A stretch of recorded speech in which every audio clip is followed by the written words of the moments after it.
Most people never recover from their worst failures, not because they lack strength, but because they use the wrong method entirely.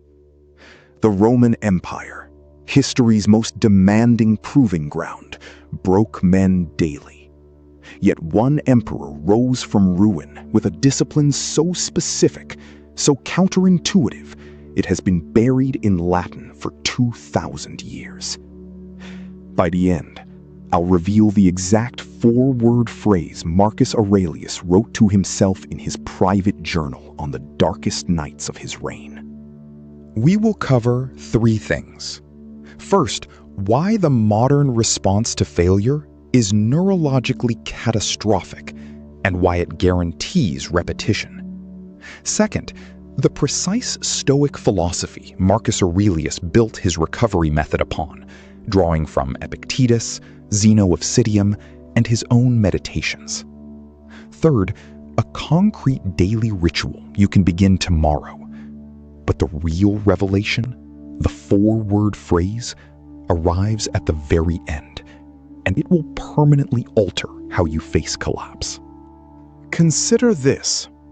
In 2023, the American Psychological Association found that over 68% of adults describe their primary response to significant failure as prolonged self-criticism, lasting weeks, sometimes months.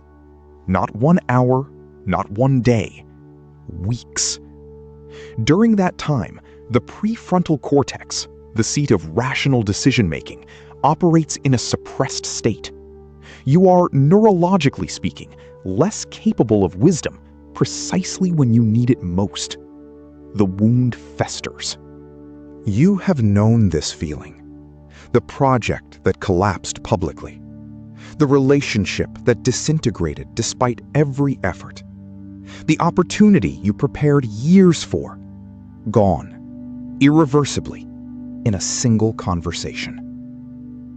What follows is not merely sadness. It is a specific psychological state the Stoics identified with unsettling precision. They called it pathological grief. A soul turning against itself. A mind mistaking the judgment about the event for the event itself. The wound is never where we think. Marcus Aurelius ruled an empire of 70 million souls from 161 to 180 CE, a span historians call the Age of Calamity. Within his first decade, the Antonine Plague killed 5 million. The Danube frontier collapsed 3 times. His most trusted general, Avidius Cassius, declared himself emperor in open revolt. His co-emperor died. His wife's faithfulness was questioned publicly across Rome. Failure was not a visitor to his reign. It was a permanent resident. What distinguished Marcus was not that he avoided collapse. He didn't. The Meditations, never intended for any eye but his own, reveal a man who fell repeatedly. He writes, "How many a Fabius, Scipio, Cato, think how they have been forgotten."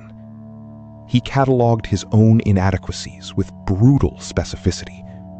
He recorded the mornings he failed to rise with discipline, the conversations where he lost his composure, the decisions he regretted within hours.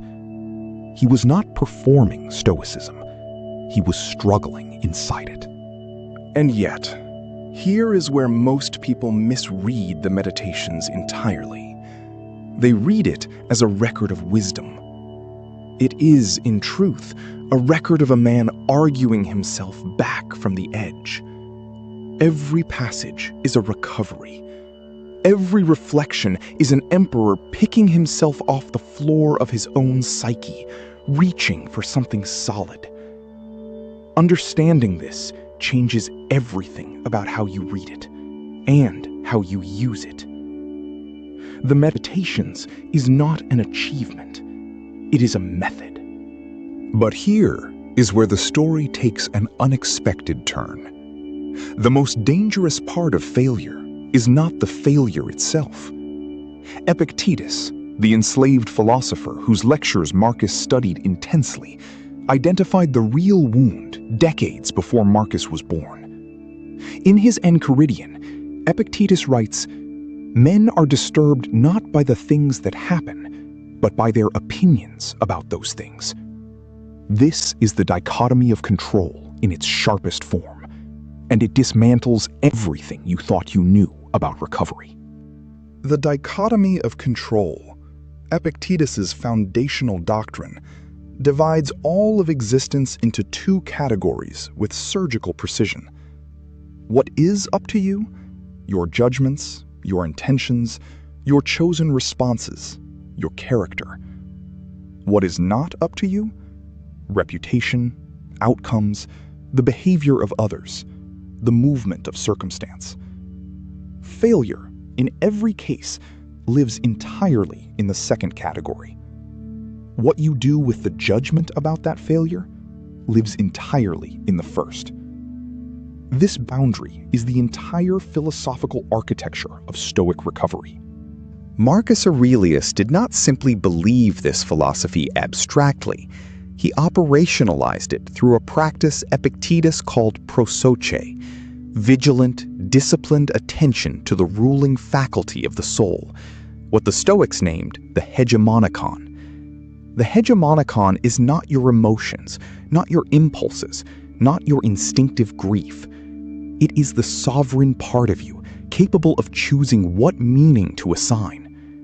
Failure only becomes catastrophic when the hegemonikon surrenders its sovereignty to raw sensation without examination. Zeno of Citium, who founded Stoicism in Athens around 300 BCE, reportedly after losing his entire merchant cargo in a shipwreck, understood failure from its most visceral root. The tradition holds that, standing in the ruins of his financial life, Zeno entered a bookshop, read Xenophon's account of Socrates, and asked the bookseller, "Where can I find such men?" He was directed to the Cynic philosopher, Crates. From shipwreck emerged philosophy. From total loss, a school of thought that would outlast Rome. This is not coincidence. The Stoic tradition was, from its very origin, a tradition built on recovery from catastrophic loss. Chrysippus, the third head of the Stoic school, and arguably its most rigorous systematizer, formalized the doctrine of apatheia, not the absence of feeling, but the freedom from passion's tyranny over reason. Apatheia is not numbness, it is sovereignty. The Stoic does not refuse to feel the weight of failure. The Stoic refuses to allow that weight to govern the hegemonikon without rational examination. Marcus Aurelius encountered apatheia not as an abstract ideal, but as a daily discipline under constant assault. The plague of Antoninus, which his physician Galen described in harrowing detail, killed up to 2,000 Romans per day at its peak in 165 CE. Marcus watched his household staff die. He administered an empire hemorrhaging population. And in Meditations, Book 5, he writes with devastating calm, "You have power over your mind, not outside events. Realize this, and you will find strength." This was not inspiration. It was a command to himself. Now we arrive at the concept Marcus returned to most consistently in his meditations, after every recorded failure: amor fati. Often associated with Nietzsche, who articulated it later, the concept is deeply Stoic in origin. To love one's fate entirely, not merely accept it. Not the Buddhist instruction to release attachment, a fundamentally different philosophical move. The Stoic says, this failure is the very material from which virtue must now be forged. The event is not your enemy. Your judgment of it is your only real adversary. Seneca, writing from his own experience of multiple exiles, financial ruin, and eventual forced death, offers the sharpest articulation of this in his letters to Lucilius. He writes, "Per aspera ad astra," through hardship to the stars. And more pointedly, "It is not that I am brave, but that I know what is valuable." This distinction is critical. Seneca was not performing courage. He was executing a philosophical calculation about what constitutes actual loss. And by that calculation, failure never touches what matters most: character, virtue, arete. Musonius Rufus, the Stoic philosopher who taught Epictetus while Epictetus was still enslaved, argued that hardship is not merely survivable, but philosophically necessary. In his lectures, he states directly, "Difficulties are things that show a person what they are. Not what they were, not what they hoped to be, what they actually are, right now, under pressure." This is premeditatio malorum, the Stoic practice of premeditating adversity, flipped into its active form, using the adversity that has already arrived as precise diagnostic data. Wait, what comes next is what few who read the Meditations truly understand. Marcus Aurelius had a specific structural method for recovery, not a philosophy, not an attitude, but a repeatable cognitive sequence he executed after every failure. It appears scattered across multiple books of the Meditations, never presented as a system. Scholars have noted it. Most readers miss it entirely. It has 4 stages, each corresponding to a specific Stoic operation, and it begins, counterintuitively, not with action, but with a specific kind of radical honesty. Stage 1 of Marcus's recovery method: objective description. When disaster struck, Marcus would compel himself, often in writing, to describe the event in purely physical, factual terms, stripped of all judgment. Not, "My campaign was a humiliation," but, "The legions retreated 40 miles. 3 supply lines were severed." Epictetus called this phantasia catalepticae, the disciplined apprehension of things as they actually are, not as the panicking mind narrativizes them. By removing the story, you remove most of the suffering. The facts are almost always less catastrophic than the meaning we assign. Stage 2, the responsibility audit. Marcus would then systematically identify what, precisely, was within his control and what was not.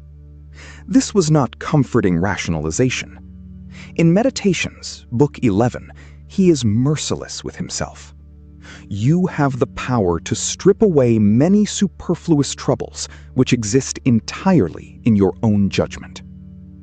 The audit requires admitting both where you failed genuinely, so you can correct, and where circumstance failed you, so you can release it without guilt. Both errors cost you. Excessive guilt and excessive excuse-making equally corrode the hegemonikon. Stage 3, the single virtuous action. After mapping the landscape of what occurred, Marcus would ask one precise question, drawn directly from Stoic officium, the doctrine of duty. What does virtue require of me now, in this specific moment? Not tomorrow, not in the abstract, now. Cato of Utica, whom Marcus references repeatedly as an exemplar, embodied this in 46 BCE when facing total military defeat. He did not collapse into inaction. He distributed his remaining troops, wrote letters of protection for his allies, and chose each remaining hour with conscious deliberateness. Virtue in motion, not virtue in aspiration. Stage 4, and this is the one almost no one reaches: the reframing of logos. Marcus believed, as all Stoics did, that the universe operates according to logos, the rational principle governing all things. In Meditations, Book 4, confine yourself to the present. But more specifically, loss is nothing else but change, and change is nature's delight. This is not passive acceptance. This is an active philosophical assertion that failure, viewed from the perspective of logos, is the universe completing a necessary motion. Your suffering is the gap between your preference and reality. Logos recognizes no such gap. These 4 stages, objective description, responsibility audit, single virtuous action, reframing through logos, are not motivational tools. They are cognitive operations that systematically restore the sovereignty of the hegemonicon after it has been destabilized by failure's shock. Each stage corresponds to a specific Stoic doctrine. Together, they constitute what Marcus called in Book 7, returning to yourself, a phrase he uses 7 times across the Meditations. The repetition is not poetic. It is the record of a man who needed to execute this sequence repeatedly across years. Now, concretely, tomorrow, when you encounter the failure that is already waiting for you, because it is always waiting, here is how you execute Marcus's method in modern conditions. First, before you speak to anyone, take a single sheet of paper. Write the facts of what happened in 3 sentences of pure description. No adjectives of judgment, no terrible, no humiliating, no devastating. Only what occurred, when, and what the measurable outcome was. 3 sentences. The discipline is in the restraint. You will feel the urge to catastrophize. Resist it as an act of prosoke. Second, draw a vertical line down a second sheet. Left column, what I controlled. Right column, what I did not control. Be ruthless in both directions. Do not migrate your genuine errors into the right column to comfort yourself. The Stoics had no patience for self-deception. And do not migrate circumstance into the left column to perform responsibility. Musonius Rufus would call false humility as corrosive as arrogance. Both distort your actual position. The audit works only if you are willing to face both columns with equal steadiness. Third, ask one question only. What is the single most virtuous action available to me in the next 60 minutes? Not the most impressive, not the most redemptive, the most virtuous, meaning the action most aligned with your actual duty to the people and commitments in your specific life. Then do only that. The Stoic does not recover through grand gestures. Recovery happens in the narrow present tense, through specific actions executed with intention. As Marcus writes, do what nature demands. Set out immediately if possible. Do not look around you. Fourth, and most demanding, practice the reframe through logos, not as comfort, but as philosophical argument. Say specifically, this event is not happening to me. It is happening through the natural order of causation, which is indifferent to my preferences and complete in its own logic. This is not what Buddhists mean by non-attachment, a dissolution of preference. This is the Stoic position. Your preferences remain, but you recognize their subordination to logos as a fact of existence, not a failure of your worth. The distinction between adiaphora, indifferent externals, and virtue is total and irreducible. The evening of March 17, 180 CE, Marcus Aurelius lay in a military camp near modern-day Vienna, dying of what historians believe was the Antonine Plague. He had spent the previous 2 years watching his northern campaigns stall, his legacy policies being quietly undermined by his court, and his son Commodus, whom he had tried to educate in Stoic philosophy with near total failure, preparing to reverse everything Marcus had built. He faced, in his final hours, the possibility that his life's work would not survive him. Most of it didn't. According to Cassius Dio, who was 20 years old when Marcus died, and later wrote his History of Rome, Marcus refused to see his son in his final days, saying only, "Go to the rising sun. I am already setting." And then, alone, he refused food for 6 days. Some historians argue deliberately, to accelerate death rather than linger in dependence. What we know with certainty is this: the Meditations, found among his personal effects, contained no final lament, no record of bitterness. His last entries are instructions to himself, the same method, executed to the end. His last recorded meditation, scholars believe written within his final year, reads, "It is not death that a man should fear, but he should fear never beginning to live." Consider what this means in the context of failure.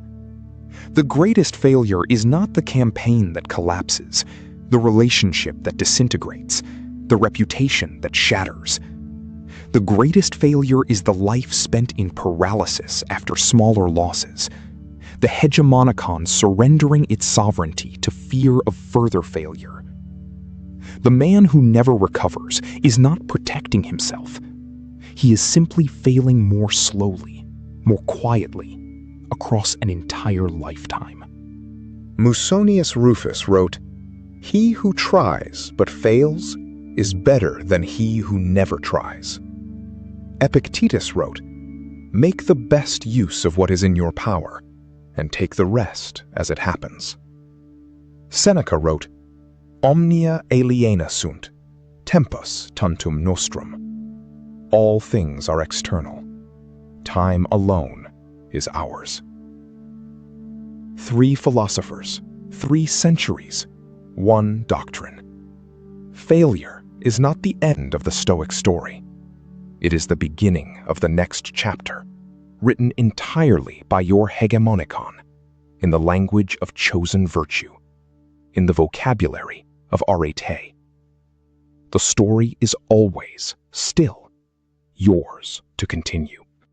The 4-word phrase, "This is what I promised you at the beginning," found in Meditations Book 6, written in Greek, in Marcus's own private hand, not intended for Rome, not for posterity, only for himself on the darkest nights. Aneko kai apeko. Bear and forbear. 4 words. Not inspiration, not triumph. A command to the hegemonicon. Hold what must be held, and release what must not be clung to. It is the entire architecture of his recovery method compressed into a single breath. The question is not whether you will fail again. You will. The question is, which 4 words will you write to yourself?